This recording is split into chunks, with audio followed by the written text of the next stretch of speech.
uma vez, eu sou professor Franco. Semana passada eu estava com a disciplina de Geografia e hoje eu estou com a disciplina de História. E as duas disciplinas fazem parte do que é conhecido como Ciências Humanas. Essas duas disciplinas, elas são responsáveis por 95% da sua prova. Os outros 5% é o que eu falo de pitada de atualidades, que a banca, vez ou outra, cobra ali alguma coisa de atualidades que está acontecendo no mundo. Não é muito comum ela cobrar um tema só atualidades, aquela coisa que se restringe àquelas notícias que a gente vê nos jornais, na televisão, na mídia de internet, enfim. Ela gosta mesmo de cobrar geografia e história. E é um perfil que ela bem conhecido, onde ela faz 10 questões de uma disciplina e 10 questões de outra disciplina, 10 de geografia, 10 de história. E o aluno geralmente vai bem nessas provas, consegue bons números de questões nessas duas disciplinas. Não são disciplinas que, digamos, que sejam um calcanhar de Aquiles daqueles alunos que são aprovados. Diferente da disciplina português, que é realmente uma disciplina muito importante para o concurso do CFO, uma vez que português ela é uma totalmente diferencial na sua prova, na sua aprovação. Eu lembro que na minha prova de português, do meu concurso, quem fez 10 questões de português fez muito, para vocês verem o nível da prova, como foi difícil, porque eram muitos textos, aqueles textos longos, e que cansam o aluno. E o aluno que faz a prova de português e depois vai para a prova de ciências humanas, ele já carrega consigo aquele cansaço, porque leu muito, analisou muito o texto, analisou muitas expressões, muitas frases, e é aí que o examinador gosta de pegar o aluno. Ele sabe que o aluno está cansado da prova de outras disciplinas e chega na prova de ciências humanas, ele coloca textos densos, com expressões difíceis, mas você é um aluno preparado. E você tem método, você tem conhecimento e vai acertar as questões. Então, vamos lá hoje falar um pouco de história, vamos lá hoje falar um pouco dessa prova. E principalmente, né, a gente vai falar aqui sobre diversos temas, passar por momentos diferentes da história, tentar construir pensamentos e tentar fazer algumas análises para que você possa carregar um pouquinho do que eu falar aqui para a sua prova e acertar as questões que lá estão e conseguir a tão sonhada aprovação. Vamos lá, meus guerreiros, que a força esteja sempre com vocês e vamos para cima. E se você me perguntar, diferente de geografia, que eu trouxe vários tópicos cobrados com maior frequência, eu vou tentar trazer aqui com história o que é cobrado com maior frequência, e é um tópico muito simples. Ele gosta muito de história do Brasil. Isso é fato.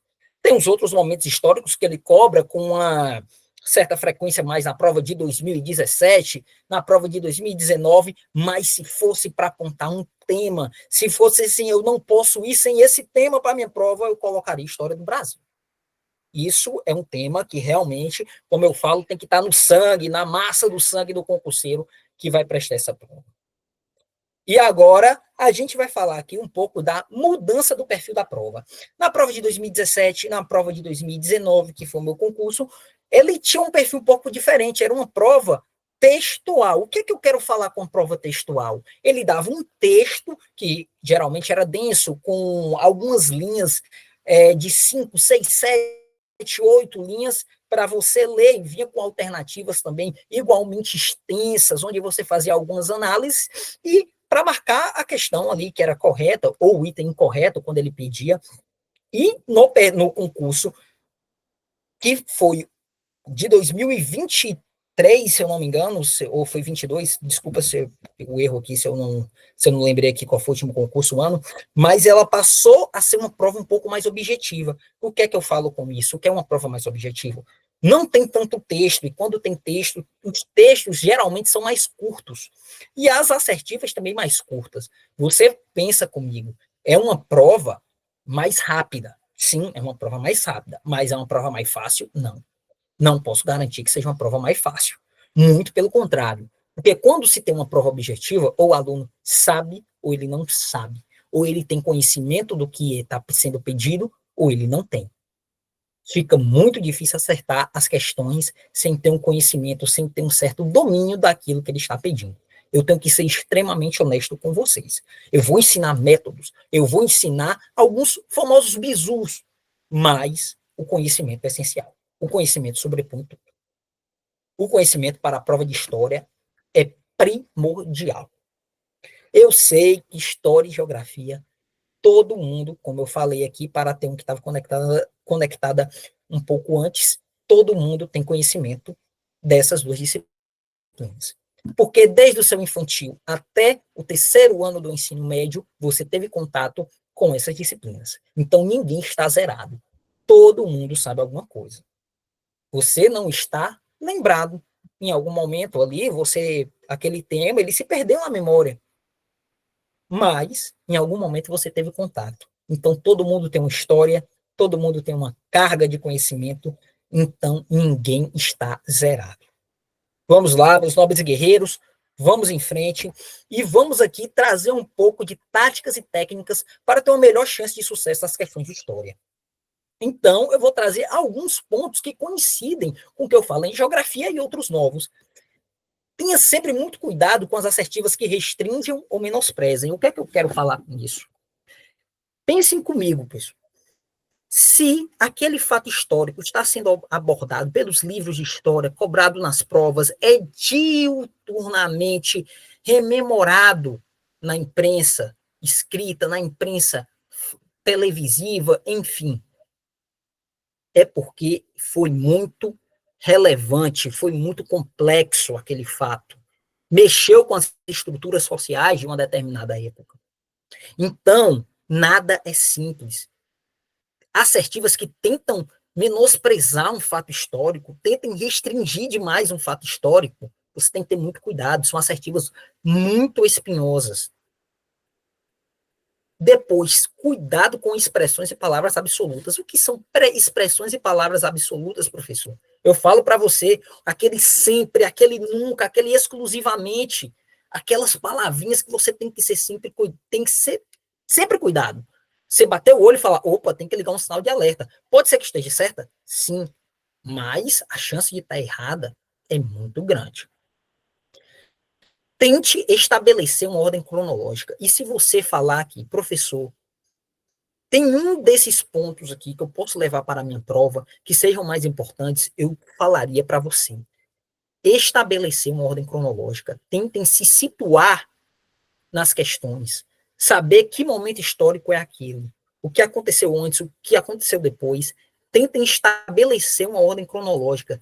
Vocês se situarem dentro das questões. Eu acho que essa é a parte mais difícil. Mas quem se situa dentro das questões, quem sabe historicamente onde estou, vai saber acertar a questão. Identificação do tema central, como eu falei em geografia. Quando tiver um texto, tente identificar o tema central. Assim como sublinhar as expressões mais importantes do texto. Expressões, palavras-chave. E depois tentar aplicar a identificação do tema central e as expressões-chave nas assertivas que ele vai dar. Alguém tem alguma dúvida, alguma coisa para falar, algum questionamento? Se tiver, podem falar, podem ficar à vontade. A aula é de vocês e vocês estão aqui para me ajudar a construir o conhecimento. Alguém tem alguma coisa?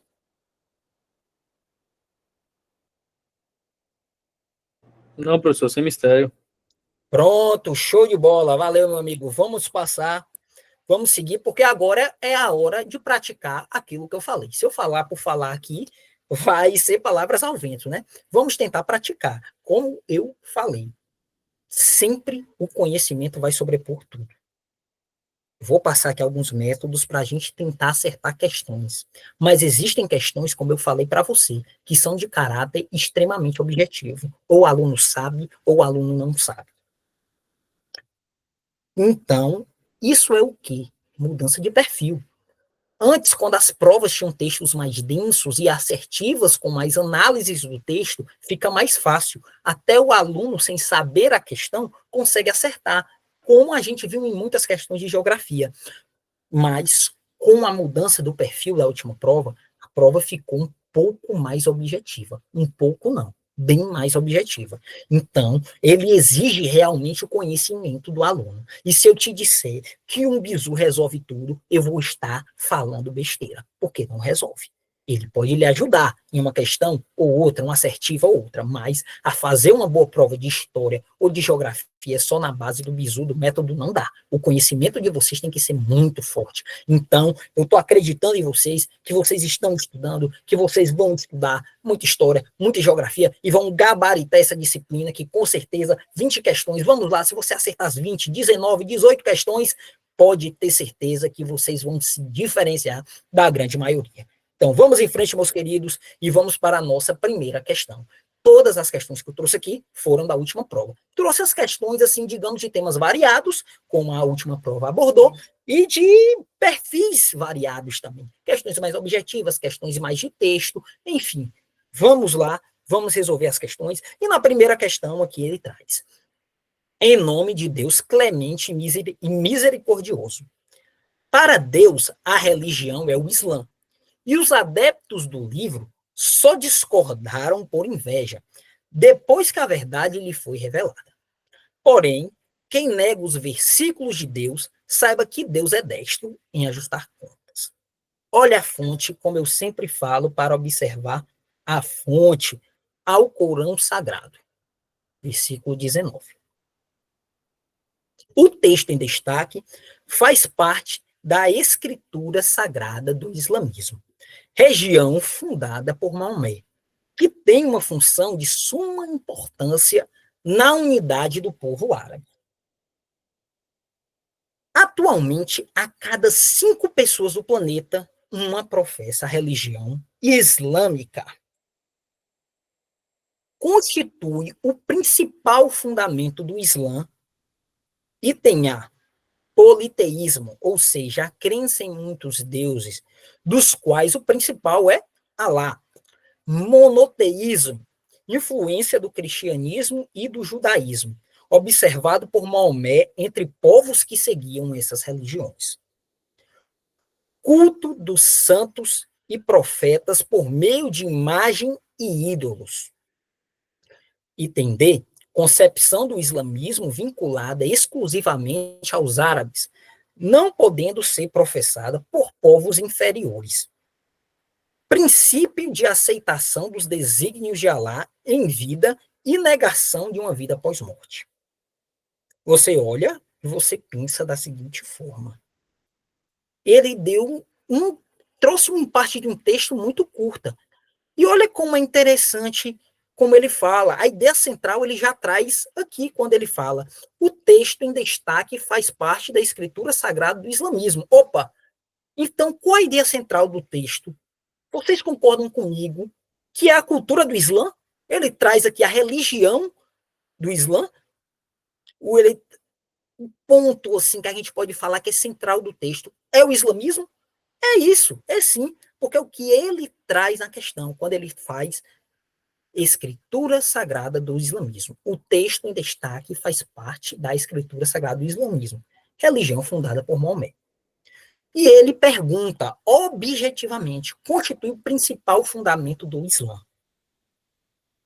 Nós sabemos que uma religião tem muitos dogmas, independente da religião, seja o cristianismo, como ele cita, o judaísmo, o islamismo, enfim, traz seus dogmas, e ele quer saber o principal fundamento da religião islâmica. E no item A ele traz o politeísmo, ou seja, a crença em muitos deuses, dos quais o principal é Alá. O que a gente pode falar sobre essa assertiva, pessoal? Politeísmo é a crença em muitos deuses, como ele fala, dos quais os principais é Alá. Mas está errado. E eu vou dizer por que está errado. Porque o islamismo, ele é monoteísta, ou seja, a crença em um único Deus. Tem personagens históricos ali na cultura islâmica, na religião do Islã, que eles são de suma importância, que eles são importantes, e eles consideram isso. Mas Deus, para a cultura do islamismo, só existe um. Então não há o que se falar em politeísmo, uma vez que eles pregam o monoteísmo. E quando ele fala que o principal, que o Deus deles é Alá, é verdade, mas a questão peca em falar em politeísmo. Politeísmo, por exemplo, é a crença em vários deuses, a gente pode encontrar isso em que momento histórico, por exemplo? ali no Egito. No Egito é muito forte a questão do politeísmo, quando a gente vai estudar aquela fase de Egito na história, onde a gente vê ali aquela parte de pirâmides, faraós, politeísmo, muitos deuses, mas na religião islâmica não, é o monoteísmo. Então a assertiva está errada. E nós vamos para o item B, onde ele fala monoteísmo, influência do cristianismo e do judaísmo, observado por Maomé entre povos que seguiam essas religiões. Essa assertiva, pelo que eu falei anteriormente, você pode perceber que ela bate com muita coisa que eu falei anteriormente, e ela está correta, realmente. O Islã, ele se fundamenta no monoteísmo, ou seja, a crença, ele acredita e existe só um Deus, e para o islamismo é Alá. E quando ele fala observado por Maomé entre povos que seguiam essas religiões, sim, correto. Quando ele fala aqui na assertiva, se a gente for voltar, onde ele fala do cristianismo e do judaísmo, a gente está falando de religiões de Abraão, abraâmicas, como alguns historiadores falam, onde só existe um Deus. Maomé, quando estava constituindo, podemos falar assim, um dogma islâmico, ele pegou esse elemento do monoteísmo que já existia no cristianismo e no judaísmo e trouxe, integrou ao Islã. Então, a assertiva está correta. Mas não por isso não vamos analisar os outros itens. Vamos sim. O item C, ele traz culto dos santos e profetas por meio de imagens e ídolos. Aqui está errado por quê? Porque o islamismo, ele justamente, ele rejeita esse culto a santos, a imagens. Ele rejeita isso, essa adoração a um santo, a uma imagem, alguma coisa do tipo. Seriam desvios ao monoteísmo. Seriam desvios à adoração do único Deus, que é Alá. Então, é uma coisa que é rejeitada, vedada pelo islamismo, esse culto a santos e profetas. É Deus, é Alá, é monoteísmo. No item D, ele traz concepção do islamismo vinculada exclusivamente aos árabes, não podendo ser professada por povos inferiores. Pessoal, vocês lembram aquelas expressões absolutas que eu trouxe anteriormente aqui na aula, onde ele fala exclusivamente, onde ele nega apenas essas expressões absolutas? Vocês veem como elas são perigosas aqui. Exclusivamente aos árabes, sendo que no texto ele fala, atualmente, a cada 5 pessoas do planeta, uma professa a religião islâmica. Está errado. Está errado que ele fala que é exclusivamente aos árabes. Não é exclusivamente aos árabes. Nós temos uma cultura, uma religião islâmica muito forte na África, na Europa, na Ásia, tem sim. Então, ela, digamos, não está restrita a uma etnia ou alguma parte do mundo. Não, não. Não, não, não e não. Então, a gente está vendo que é uma assertiva totalmente incorreta. E quando ele também fala de povos inferiores, também não combinou em nada o que seriam povos inferiores. Então, está totalmente errado. E depois ele fala, depois aqui no item E, princípio de aceitação de desígnios de Alá em vida e negação de uma vida pós-morte. Senhores, o islamismo, ele acredita em uma vida pós-morte. E ele também acredita em um elemento muito interessante chamado juízo final. Que quando uma pessoa morre, ela vai passar pelo juízo final. E se ela tiver tido um bom comportamento em vida, aquele comportamento que é totalmente aceitável por Deus, aquele que cumpriu os dogmas certinhos da religião islâmica, ela vai para o céu, e aqueles que não vão para o inferno, o juízo final, esse juízo que vai ter pós-morte. Então, eles acreditam muito em vida pós-morte, eles acreditam em juízo final, e por isso o item E está errado. Senhores, eu gostaria de que, se alguém tiver alguma dúvida, se tiver algum questionamento, se tiver alguma coisa a apontar, ou achou alguma coisa interessante, algum comentário, fiquem à vontade por falar. Tá bom? Se não, a gente prossegue aqui para a nossa segunda questão.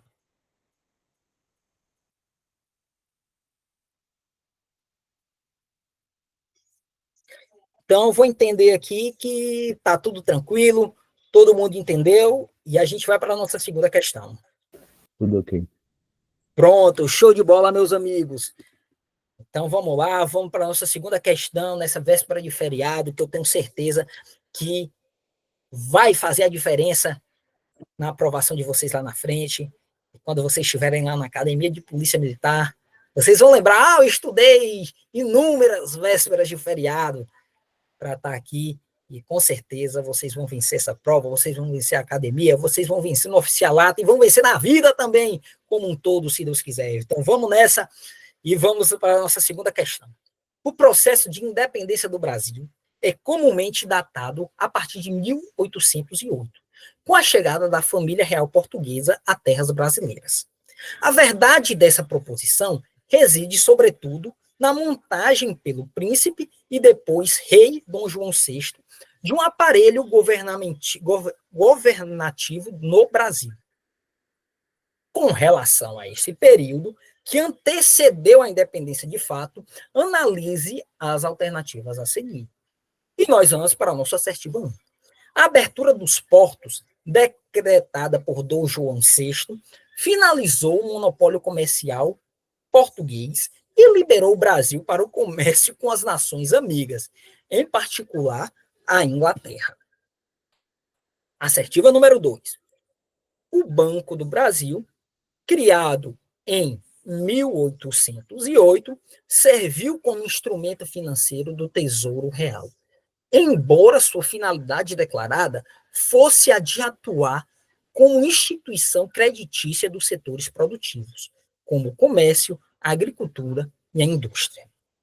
A política joanina gerou insatisfação em muitos colonos, sobretudo quando Dom João VI passou a distribuir cargos e privilégios para aristocratas portugueses em detrimento da elite local. Na política externa do referido período, destacaram-se a conquista de Caiena e a incorporação da província cisplatina. A alternativa em que todas as afirmativas estão corretas é A, item A, 1, 2 e 3, item B, 1, 3 e 4, item C, 2, 3 e 4, item D, 1, 2 e 4, item E, 1, 2, 3 e 4. Percebam, como eu tinha falado anteriormente a vocês, como essa prova ela se tornou mais objetiva. Vocês estão concordando comigo que os textos das questões são bem mais curtos que na prova de geografia? Eles são bem mais curtos, são aquelas assertivas também mais curtas. Ou seja, é uma prova mais objetiva, inegavelmente. Foi uma mudança de perfil que teve na última prova. E quando ele traz assertivas, ele quer saber realmente se o aluno conhece ou não conhece, sem floreação, sem um texto rebuscado, nem nada. Ele quer saber se o aluno sabe do que ele está falando. E ele traz aqui, nessa questão, a chegada da família real portuguesa às terras brasileiras e o governo de Dom João VI em terras brasileiras.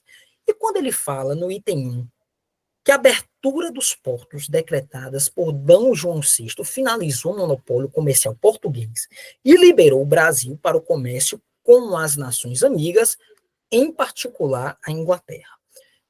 E isso é o quê? Isso é correto. É correto, pessoal. Se a gente falar de família real vindo para o Brasil, qual foi um dos primeiros atos de Dom João VI? A abertura dos portos. A abertura dos portos foi um dos primeiros atos de Dom João VI na chegada da família real para o Brasil. Porque antes havia um monopólio Brasil-Portugal. Quando ele abre os portos, o Brasil ele pode comercializar com outros países, como, por exemplo, como ele fala aqui, com a Inglaterra, que se tornou um grande parceiro comercial do Brasil. Teve uma flexibilização, uma abertura econômica. Se antes só poderíamos comercializar com Portugal, existia esse monopólio, agora não. Nós podemos comercializar com outras nações também. Então, é um item correto. um item bem objetivo, ele quer saber sobre a abertura dos portos, se realmente tinha esse monopólio e está tudo correto, e que depois da abertura dos portos pôde comercializar. Item perfeito. Nós vamos para o item 2. O Banco do Brasil, criado em 1808, serviu como instrumento financeiro do Tesouro Real, embora sua finalidade declarada fosse a de atuar como instituição creditícia dos setores produtivos, como o comércio, a agricultura e a indústria. A política joanina gerou insatisfação em muitos colonos, sobretudo quando Dom João VI passou a distribuir cargos e privilégios para aristocratas portugueses em detrimento da elite local. 4. Não, esqueci, acabei, estava me passando aqui, esqueci de comentar o item 2, peço 1000 perdões. Então vamos lá e vamos comentar aqui o item 2, onde ele fala do Banco do Brasil. Realmente, pessoal, foi criado no ano de 1808, mas datas são realmente difíceis de memorizar. Eu até aconselho, não fique se prendendo a datas, memorizar tal data, não, porque você vai gastar muito tempo com isso e são informações que são importantes, mas não são extremamente relevantes para você acertar questões. Então, realmente foi criado em 1808. E para quem não sabe, o Banco do Brasil foi a primeira instituição financeira, o primeiro banco aqui do Brasil. É tanto que o Banco do Brasil se dá porque foi o primeiro banco no Brasil e um dos primeiros na América Latina. E realmente, como ele falou aqui, a finalidade declarada, aquele viés que ele atuaria seria como uma instituição creditícia, ou seja, prestar dinheiro, fazer negócios com dinheiro em setores produtivos, como comércio, agricultura e falava-se até em indústria. Era a finalidade declarada. Mas, como a assertiva também trouxe em um primeiro momento, serviu também como um instrumento financeiro do Tesouro Real. Ou seja, o Tesouro Real, Portugal, a colônia portuguesa, pegava um dinheiro do Banco do Brasil também, se assim precisasse. Então, entendam como o Banco do Brasil ele fazia um papel misto já nessa época, onde ele atuava em duas frentes. Na frente declarada, que era seu viés, como ele dizia, no setor produtivo, no comércio, na agricultura, e também atuava como, digamos assim, com negócios financeiros, com o Tesouro Real, com a coroa portuguesa. Seria ali, está precisando? Pega ali do Banco do Brasil. A coroa portuguesa fazia assim. Então, assertiva perfeita, assertiva correta. Item 3. A política joanina gerou insatisfação em muitos colonos, sobretudo quando Dom João VI passou a distribuir cargos e privilégios para aristocratas portugueses em detrimento da elite local. Assertiva também muito interessante. Por quê? Porque também está correta. E vamos elucidar um pouco aqui essa assertiva. Quando ele fala aqui, nessa distribuição de cargos e privilégios para aristocratas portugueses, ele está falando o quê? Que é muito interessante a gente analisar sobre o seguinte viés. Quando a coroa veio para o Brasil, também vieram, não veio só a coroa, também vieram outros aristocratas portugueses, como ele falou aí, pessoas da alta sociedade que tinham muitos títulos de fidalguia, falamos assim, vieram também para o Brasil. E Dom João VI pegou os melhores cargos que tinha ali à disposição no Brasil e passou a conceder para essa elite portuguesa, que veio de Portugal para o Brasil se instalar aqui, fazer negócios aqui. E gerou realmente uma insatisfação com a elite local que já existia aqui. Por quê? Porque essa elite local, ela se sentia marginalizada por Dom João VI, que estava entregando os melhores cargos para os aristocratas portugueses, que por muitas vezes mal tinham chegado no Brasil. Então, é uma assertiva correta. E quando ele fala aqui no item 4, na política externa do referido período, destacaram-se a conquista de Caiena e a incorporação da província cisplatina. Item também muito interessante e extremamente objetivo.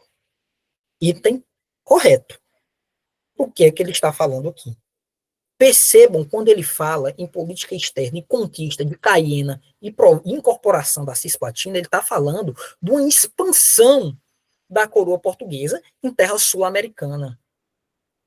Um novo desenho de Brasil, uma nova delimitação de fronteiras.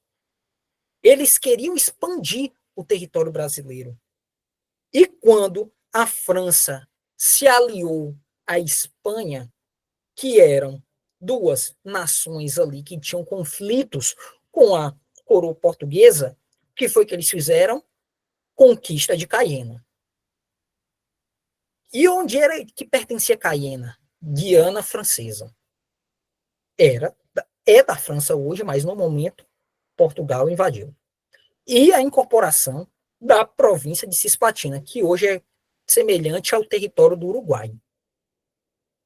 Que também, mais uma vez, mostrando esse expansionismo português aqui em terra sul-americana. Nova delimitação de fronteiras do Brasil, nova incorporação de territórios. Item correto. 1, 2, 3 e 4. Todos os itens corretos. Item é. Questões 1, 2, 3 e 4, como estão assim, senhores? Às vezes você acerta sem saber tudo. Então, o que eu sempre fazia da seguinte forma, pronto. Eu sei o item 1. Eu sei que o item 1 tá certo. Eu já ia logo. Qual é a alternativa aqui que não tem o item 1? O item C. Já eliminava logo o item C. Eu sei que o item 2 está correto. Qual é a alternativa aqui que não tem item 2? Por exemplo, item B. Eu sei que eu ia lendo e já ia jogando nas assertivas. Às vezes, repito, às vezes você consegue acertar essas questões sem saber de fato todos os itens que estão nelas, fazendo uma análise das proposições, das assertivas ali dos itens A, B, C, D e E. Tá bom? Então, alguém quer falar alguma coisa? Alguém tem alguma dúvida, algum questionamento, algum posicionamento, alguma coisa que queira falar? O momento é de vocês. Se não, a gente vai para a nossa terceira questão. Tranquilo. Pronto, show de bola, meus nobres.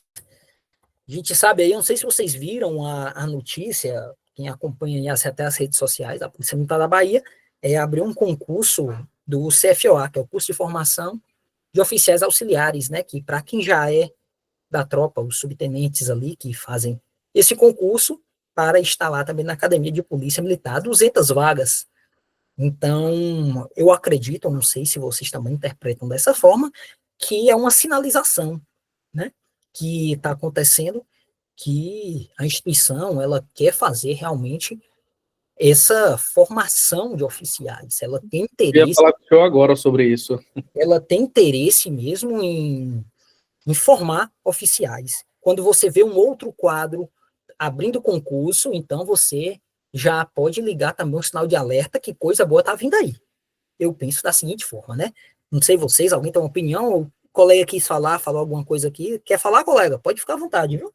Não, na verdade, ia perguntar para o senhor agora, quando o senhor deu essa interrupção no assunto, né? Ia falar se o senhor acreditava, né, que tinha alguma coisa a ver esse lançamento digital do CFOA, porque eu achei assim bem, como o senhor falou, propício, né? Tipo, olha, tô querendo abrir o concurso e tá próximo, né? Isso, eu interpreto como um sinal que o negócio está esquentando. Sei vocês, mas eu interpreto dessa forma. Acho que desse mesmo passo, comando.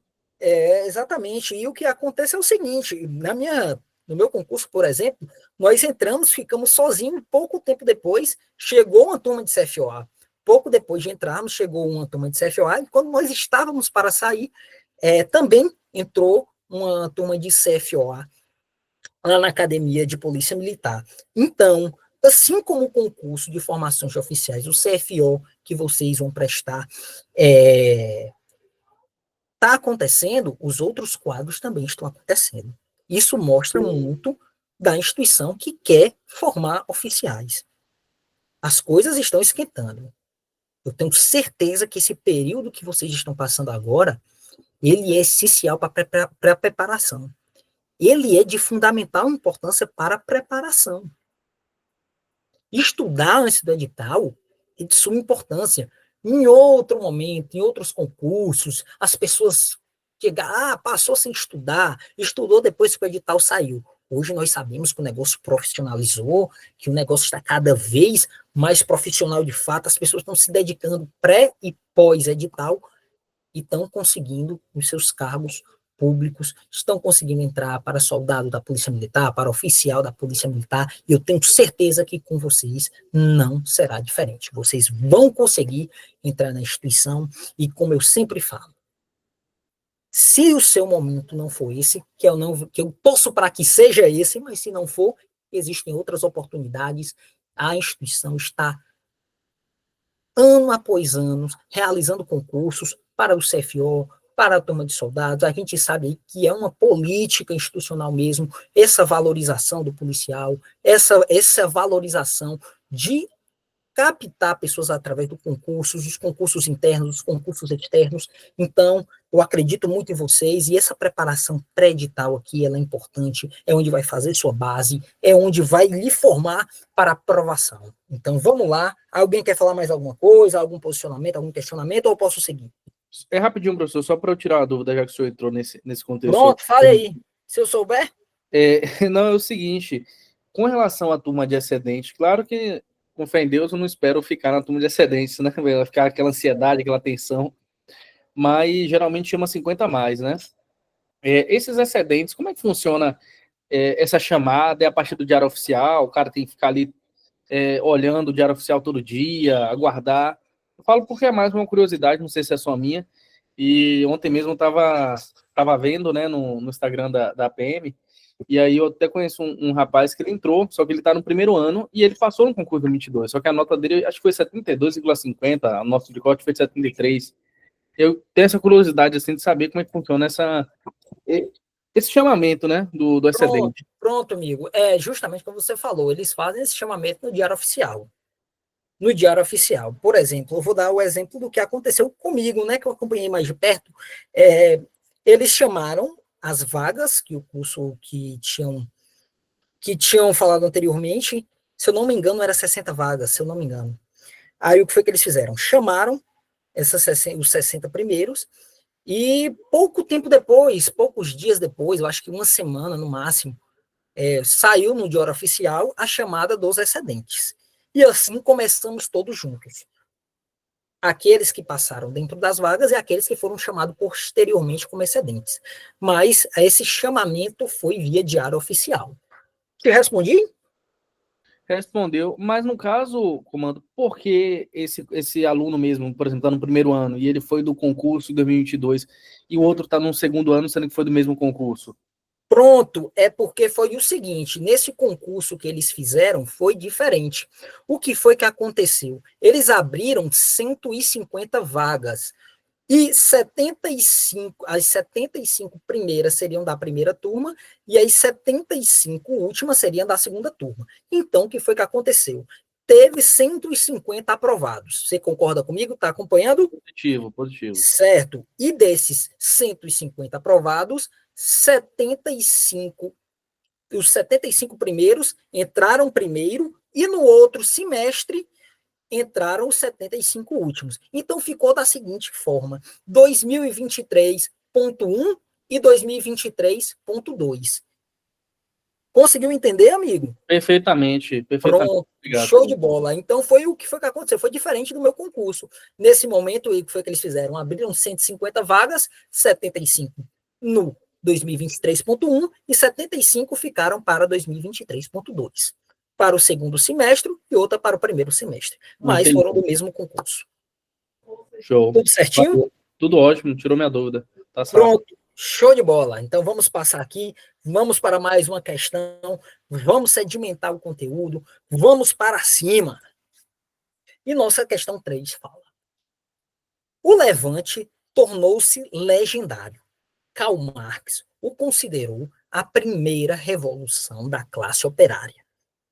Ela representou a descoberta de uma fórmula política que poderia levar à emancipação econômica do trabalho.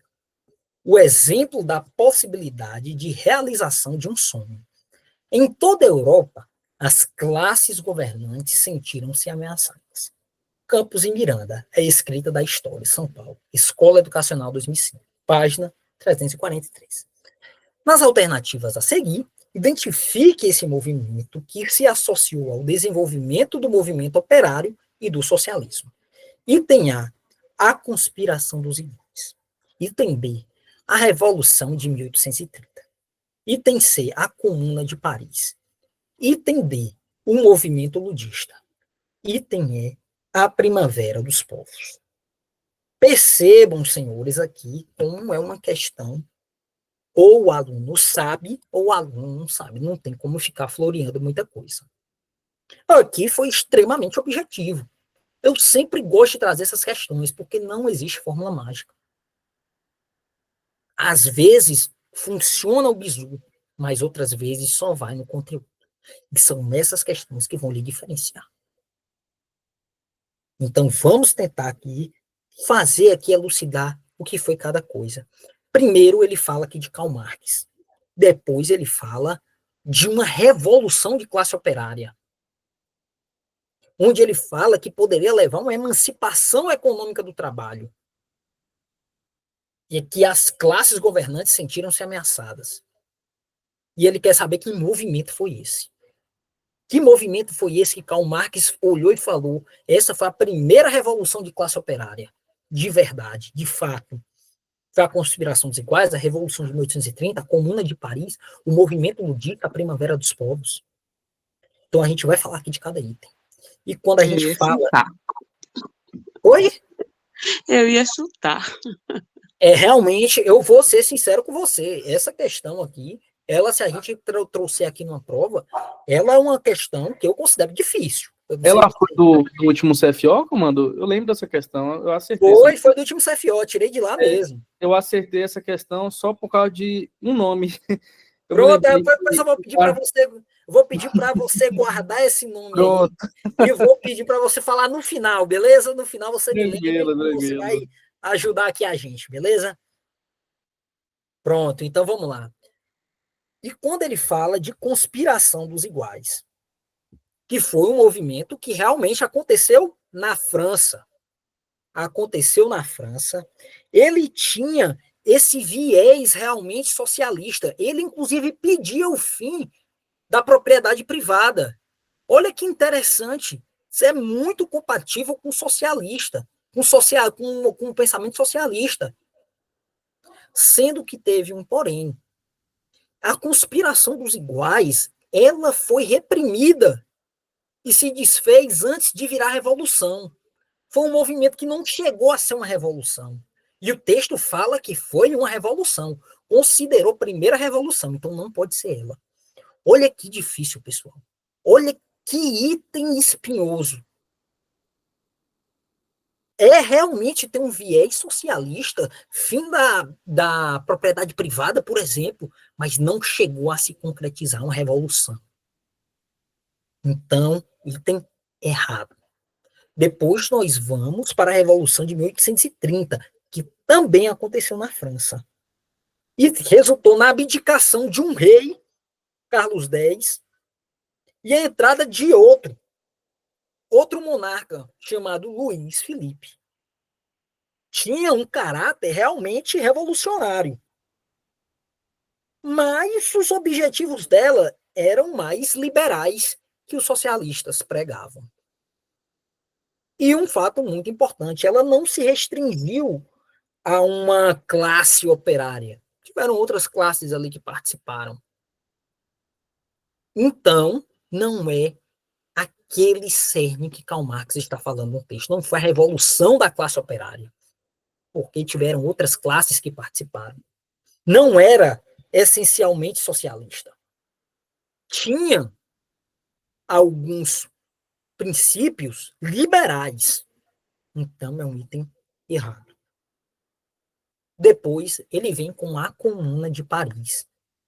Paris, então, remete que aconteceu também na França. E aconteceu por quê? Porque tomaram o poder após a Guerra Franco-Prussiana. Operários chegaram lá, uma revolução operária e tomou o poder. E tinham realmente vieses do pensamento socialista, baseados também nessa igualdade econômica. Foi aí que Karl Marx disse que foi uma revolução de classe operária. Porque a revolução aconteceu. Tomaram o comando de Paris. Depois da Guerra Franco-Prussiana. Trouxeram algo que eles falavam que vão autogestão, igualdade econômica, pensamentos socialistas. Revolução de classe operária. E os governantes da época se sentiram ameaçados? Como não? Como não? Claro que se sentiram ameaçados. Porque é a classe operária, naquele momento, mostrando toda a sua força. Classe operária reunida. Então, qual o item correto da nossa questão? Nós já achamos. Item C, a Comuna de Paris. Deixaremos de analisar os outros itens? Não. Depois ele fala de o movimento ludista. O movimento ludista, vocês têm que associar eles à quebra de máquinas. Porque o que acontecia? Aqueles que participavam do movimento ludista, eles tinham uma verdadeira aversão, essa mecanização do trabalho. Máquinas no trabalho, porque estavam roubando seus empregos. E esse movimento, ele consistia em quebrar essas máquinas. Promover o emprego novamente. Mas ele é um movimento, se vocês perceberem, que ele está muito mais relacionado a uma mecanização do trabalho do que, efetivamente, a um ideal socialista que Karl Marx pregou. Então, está errado.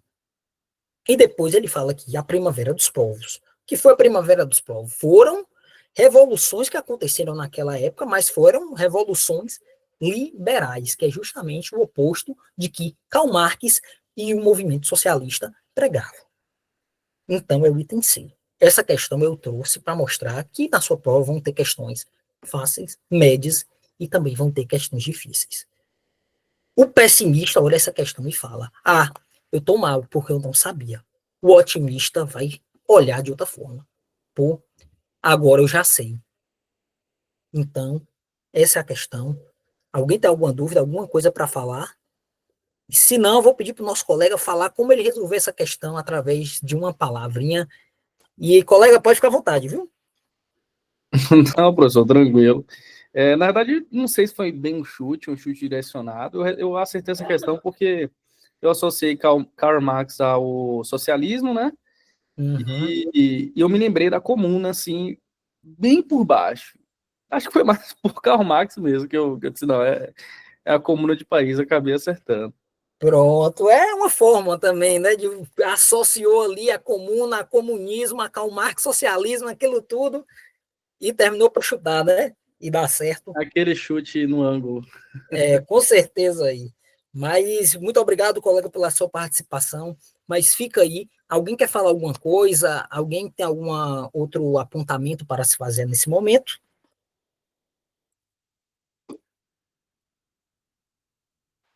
Professor, Pronto, pode falar, colega. eu não sei. É mais coisa minha. Quando eu pego questões assim, que eu de dificuldade, e aí eu volto estudando as alternativas.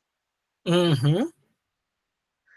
Para, assim, se porventura vier uma questão parecida em uma outra prova, já vai estar fresco a conspiração dos iguais, a Revolução de 30. Certo, perfeito. É uma técnica de estudo. Não existe uma técnica certa, não existe uma técnica errada. Existe a técnica certa para você. Existem pessoas que falam: eu passei no concurso e não assisti uma videoaula, só li PDF. E existem pessoas que falaram que acontece. Eu passei no concurso tendo minha base toda por videoaulas. Tem outros que falam: não, eu peguei ali um arcabouço teórico muito pequeno e bati demais em questões. Então, não existe uma fórmula A, B, C que é melhor. Existe a fórmula que é melhor para você. Eu, por exemplo, gostava de resolver muitas questões. Pegava várias questões, concursos anteriores, bancas semelhantes, e fazia. Então, se você consegue estudar as alternativas, um a um, assim, tipo, para quando chegar numa questão semelhante, bater ali o olho e saber do que se fala, está correto, colega. Está dando certo para você, minha amiga. Então, é isso que interessa, tá bom? Então, muito obrigado por sua participação. Alguém tem mais alguma coisa para falar?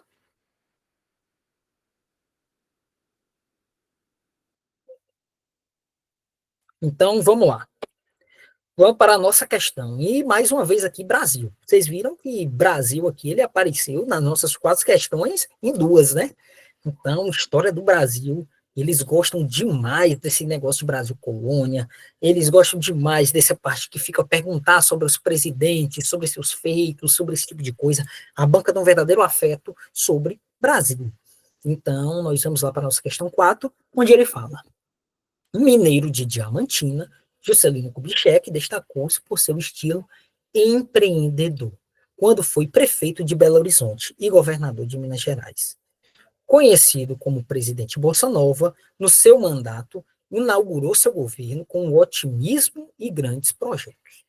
Ele mexeu com a imaginação da sociedade brasileira ao afirmar que realizaria 50 anos de progresso em 5 de governo.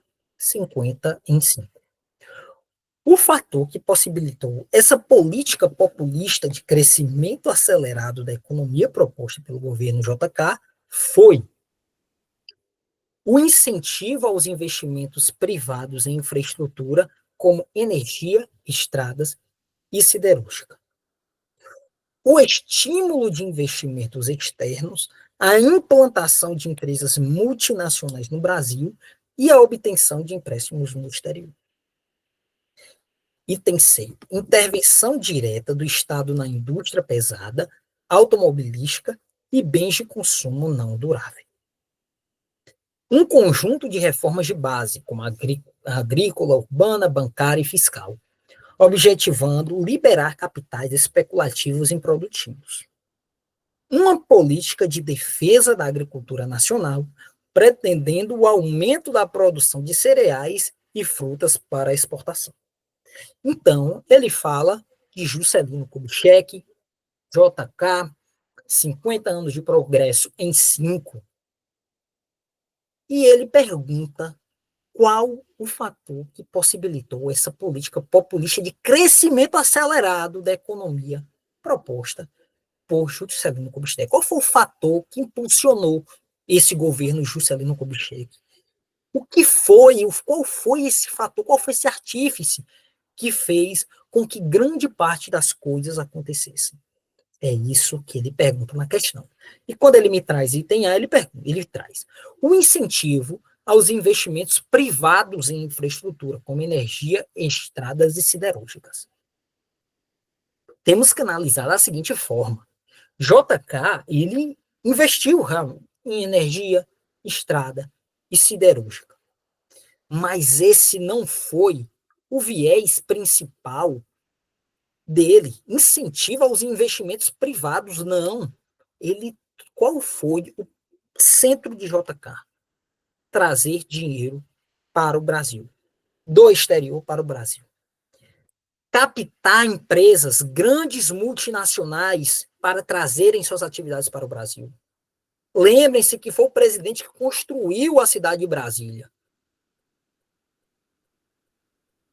Mas também teve seus malefícios. A nossa dívida externa foi lá para cima. Por quê? Porque ele pegou muitos empréstimos em bancos internacionais.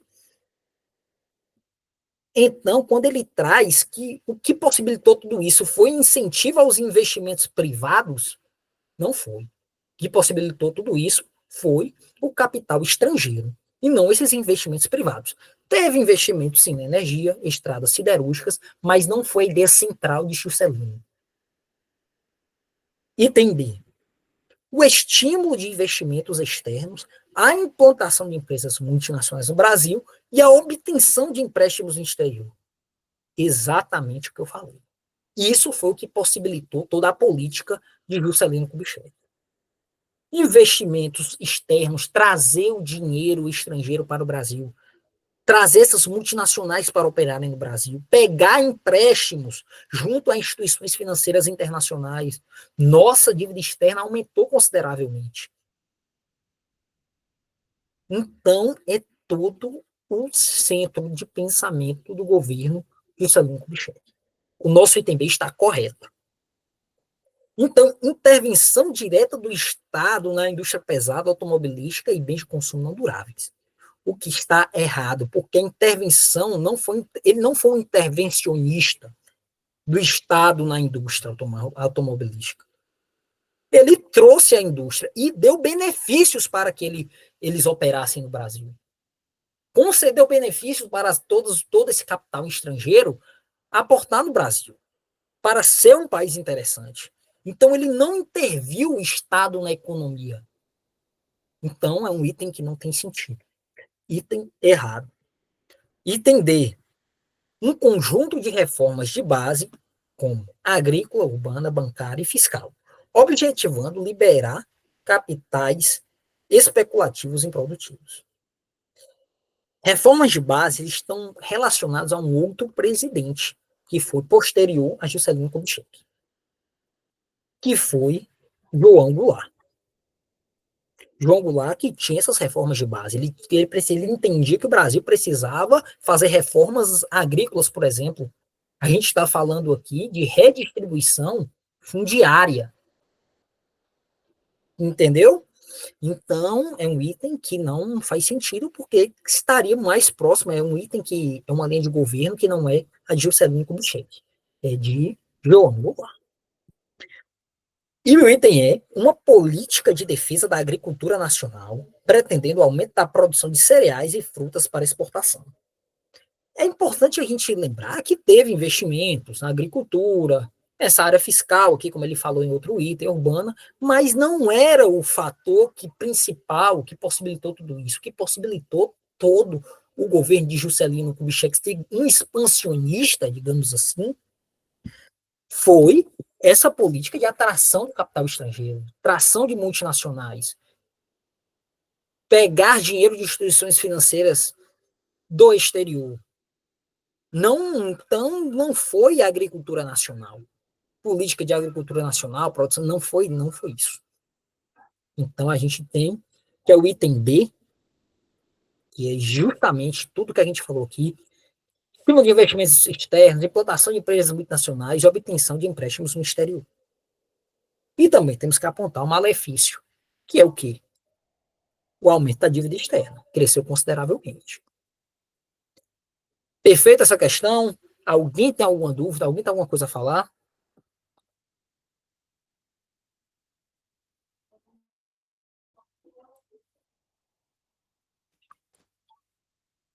Então, vou entender que não, então vamos seguir, tá bom?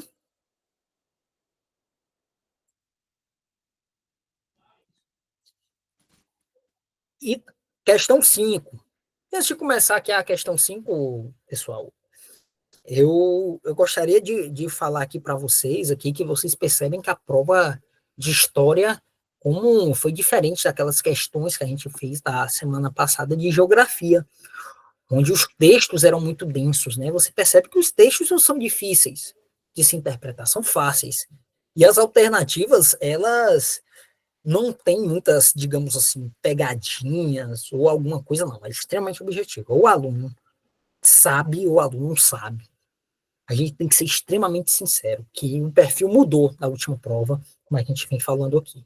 Eu vou trazer em outros momentos questões de outros anos, de outras provas, de 2017, de 2019, de outros CEF1, da banca também, que faz outros concursos, para vocês verem como as coisas mudaram, que é importante a gente resolver todas as questões anteriores, ou o máximo possível de questões, tá bom? Posso começar a questão 5 aqui? Alguém tem alguma coisa para falar? Algum apontamento? Na verdade, a prova de história, ela tá vindo mais pesada, né? Por isso que o candidato tem que dar uma melhorada ali em geografia, para tentar pegar mais 6, 7 de história, né? Senão não vai ficar safo, não. São estratégias, né, meu amigo? São estratégias ali que você tem que utilizar. Agora, se você perguntar pessoalmente Eu, professor Franco aqui, eu falo para você o seguinte, eu acho a prova de geografia mais tranquila, ou pelo menos foi no último concurso. A prova de história, achei que veio com um grau de dificuldade realmente elevado, em que alunos preparados, realmente, candidatos, tentantes preparados, conseguiram bons números. Porque se o candidato foi ali, estudou pouco, meieiro, encontrou uma dificuldade maior na prova de história que na prova de geografia. Acredito que tenha sido que esse tenha sido o tom da grande maioria dos candidatos.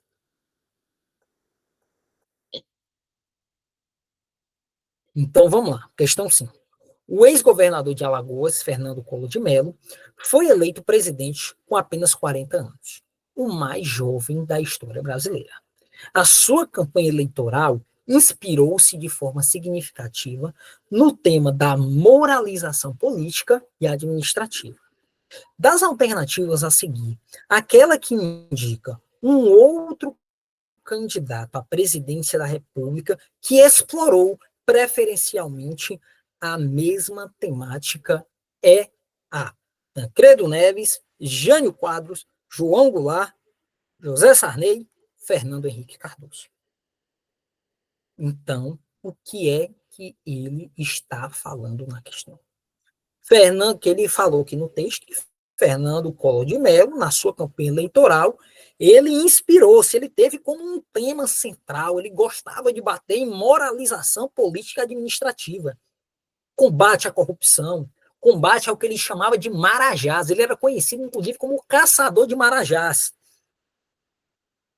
Era isso que ele queria, moralização política e administrativa. Aí ele traz esses itens aqui com ex-presidentes e ele pergunta quem teve essa mesma linha, quem bateu nessa mesma tecla.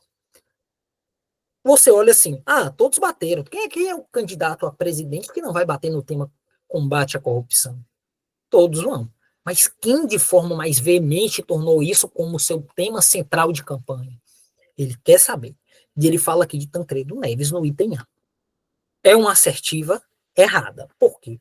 Tancredo Neves, pessoal, ele foi eleito de uma forma indireta pelo Congresso Nacional. Não foram aquelas eleições que o povo escolhe o seu presidente. Nós estávamos em um período de ditadura militar, e pós essa ditadura militar, onde ocorreu uma redemocratização no Brasil, Tancredo Neves foi eleito pelo Congresso Nacional como presidente. Então, pensem aqui comigo, nós passamos por um período de ruptura da ditadura militar. Então, esse presidente, ele trouxe consigo o quê? União do Brasil. A proposta dele era unir o Brasil e tentar estabilizar a economia brasileira, que se encontrava em um momento difícil, de muitos percalços. Era tentar ali começar a dar os primeiros passos nessa redemocratização. Ele, então, o viés central dele não era essa moralização política administrativa, era unir o Brasil e começar a estabilizar a economia. Por questões didáticas, eu vou pular o item B e nós vamos para o item C, onde ele fala de João Goulart. E João Goulart, se você olhar na questão 4, olha isso, são duas questões da mesma prova. Na questão 4 aqui, quando ele fala aqui de Juscelino Kubitschek, ele propõe que seja um conjunto de reformas de base, como agrícola, urbana, bancária e fiscal. Reformas de base está relacionada a João Goulart. Esse foi o tema central da campanha dele, reformas de base. Na agrícola, comercial, que ele queria muito? A redistribuição fundiária. Ele não tinha como tema central essa moralização política administrativa. Então, é um item errado. Incorreto. Item D. José Sarney. Para quem não sabe, Tancredo Neves acabou falecendo. E quem assumir foi José Sarney. E ele tinha que seguir essa linha que foi proposta por Tancredo Neves, de união do Brasil, estabilização da economia, que vinha de um momento difícil, que foi um momento de ruptura do regime militar. E também a gente tem que trazer o fato que ele estava como um tema central ali do seu governo a criação da nossa Constituição, a nossa Constituição de 88, que permanece até hoje. A Constituição Cidadã. Então, ele não tinha esse viés central de governo, essa moralização administrativa, política administrativa. E o item ele traz Fernando Henrique Cardoso. Fernando Henrique Cardoso, ele já aparece em outro cenário de Brasil, onde ele é o homem que foi o criador, digamos assim, não podemos falar o criador, mas o mentor, o grande mentor do Plano Real. O combate à hiperinflação que assolava o Brasil naquela época. Essa foi a proposta central dele, combate à hiperinflação, Plano Real. Não foi uma moralização política administrativa. Então, só nos resta uma opção, que é Jânio Quadros. Esse, sim, tratava como tema central de sua política, de sua campanha política, a moralização política administrativa. Para quem não lembra, ele, naqueles momentos de história, naquelas aulas de história, todo mundo, eu acho que vai lembrar dessa frase que o professor utilizou quando falava de Jânio Quadros, andava com uma vassoura, dizendo que ia varrer a corrupção, ia fazer essa tal moralização política administrativa, ia caçar aqueles corruptos. Então, é uma linha que Fernando Collor usou, muito parecida com Jânio Quadros. Então, a resposta é o item B. Mais uma questão objetiva aqui da nossa prova de história. Alguém tem alguma coisa para falar? Algum apontamento, algum questionamento? Professor, é só uma dúvida. Fernando Henrique Cardoso, ele não foi o que deu continuidade ao Plano Real, mas quem criou não foi Itamar Franco? Pronto, perfeito, colega. Ele foi o grande mentor do Plano Real, porque, à época, o governo era de Itamar Franco. Nós estamos falando de 1994. O governo era de Itamar Franco. O ministro da Fazenda à época era quem? Fernando Henrique Cardoso. E como ministro, o ministro da Fazenda, ele foi o grande mentor do Plano Real. O Plano Real começou com Itamar Show. Show. Para mim, o mentor tinha sido Itamar Franco, porém o mentor foi FHC, Itamar ele só implantou, né? Ele era o presidente, né? O Itamar era o presidente da República à época, do Plano Real, mas quem foi o grande mentor do plano todo foi o ministro da Fazenda, que era Fernando Henrique Cardoso. Show, muito bom, professor. Sabe? Beleza? Então ele aparece para o Brasil em sua campanha como homem, digamos assim. Foram vários criadores que um projeto desse é feito a muitas cabeças, mas ele foi, digamos assim, o líder, a cabeça pensante, quem estava à frente ali do Plano Real, que ele era o ministro da Fazenda à época. Tá bom?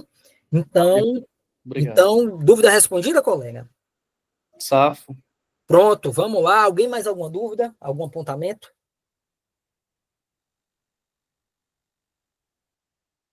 Então, vamos lá. A questão 6. Como eu falei anteriormente, existem questões fáceis, médias e difíceis. Nós fizemos questões fáceis aqui? Fizemos questões médias? Fizemos questões difíceis? Também. E eu queria trazer também que a gente fala que essa prova é extremamente objetiva, mas também existem algumas coisas que você vai utilizar o bom senso para responder. Por quê? É um exemplo claro aqui, essa questão 6, onde ele fala: a revitalização econômica dos séculos 11 a 13 trouxe consigo os germes de uma profunda crise que abalou a Europa no século XIV. E assim, tornou necessária uma reorganização com a qual se assentaram os elementos marcantes da modernidade. Não faz parte desse momento de crise. Mais uma vez, não faz parte desse momento de crise. Então, o que é que o texto fala? Crise. Crise econômica que abalou a Europa. Aí ele quer falar, ele pergunta aqui o que é que não faz parte desse momento de crise. E ele chega com item A. Uma política oficial explícita de contenção de produção agrícola e do crescimento demográfico. Senhores, é aqui que eu falo que algumas coisas é o bom senso na prova de ciências humanas, onde ele fala aqui, percebam comigo, se num momento de crise, de extrema crise, alguém teve uma proposta desses momentos, ainda mais do século XI ao século XIII, antigamente, muito, muito antigo, de parar o crescimento demográfico, de falar de controle de natalidade. Vocês acham mesmo que naquele tempo alguém pensou nisso? Parem a produção agrícola, parem o crescimento de natal, parem de ter filhos. Não. É o item que não faz parte desse momento de crise, é o item A. É questão que você utiliza, como eu falei, que eu gostei de colocar essa questão aqui, para você ver que algumas coisas o bom senso utiliza. Então, vamos aqui analisar os outros itens que, por indução, está tudo correto, né? Se o item A é o que está errado, que é o que ele quer na questão, ele fala, a escassez da mão de obra serviu por conta de epidemias como a peste negra, doença que dizimou grande parcela da população. Correto. Teve peste negra, várias mortes, muitas pessoas morrendo. Se tem muitas pessoas morrendo, tem escassez de mão de obra. É um efeito colateral desse grande número de mortes. Então, item correto.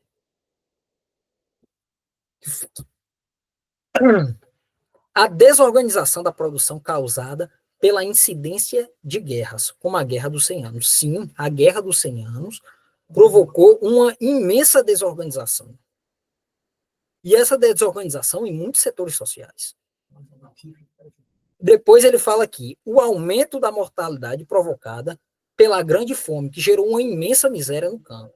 Também faz parte desse momento de crise.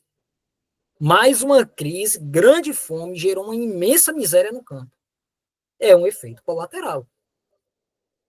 E o item é a intensificação das tensões sociais, que resultaram em diversas revoltas camponesas e urbanas. Sim, tudo isso fez parte desse momento de crise.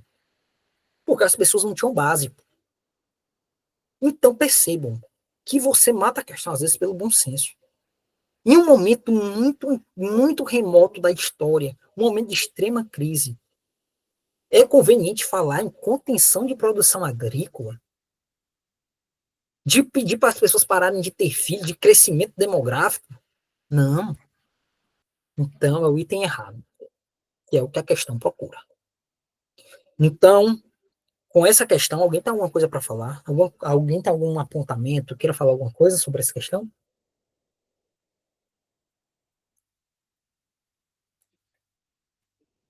Pronto, melhores. Foi a nossa última questão do dia. Muito obrigado pelo tempo de vocês, pela... Eu sei que é difícil, pela disponibilidade de vocês mesmo, uma véspera de feriado, vocês estarem aqui, assistindo aqui essa aula de resoluções de questões da disciplina de História. E, como eu falo, eu acredito na resolução de questões.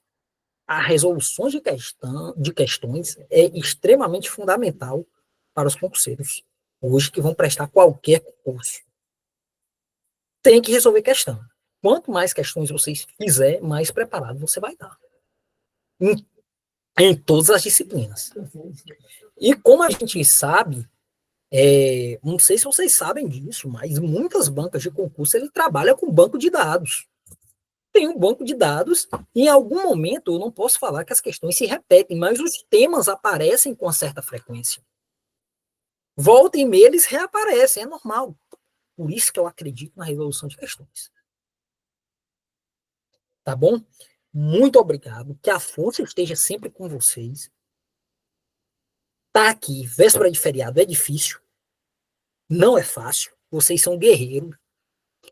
Obrigado pela compreensão hoje. Eu tive alguns problemas de conexão e atrasou um pouco aqui a aula, mas espero de coração que vocês tenham conseguido aprender alguma coisinha que vai construir na aprovação de vocês, tá bom?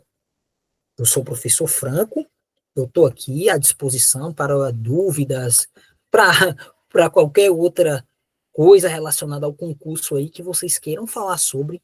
O momento aqui é de vocês agora. Acabou essa parte de conteúdo da aula. E eu gostaria de vocês, coisas que eu possa melhorar, que vocês querem ver em uma outra aula, ou até mesmo desabafos, que também são importantes para o concurseiro, tá bom?